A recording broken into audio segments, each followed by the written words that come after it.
Good morning, America! Hi. So we just park here in the Children's Museum parking lot. It's free.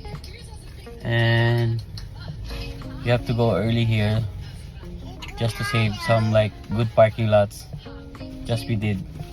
So we traveled from our home like earlier, like 8 a.m.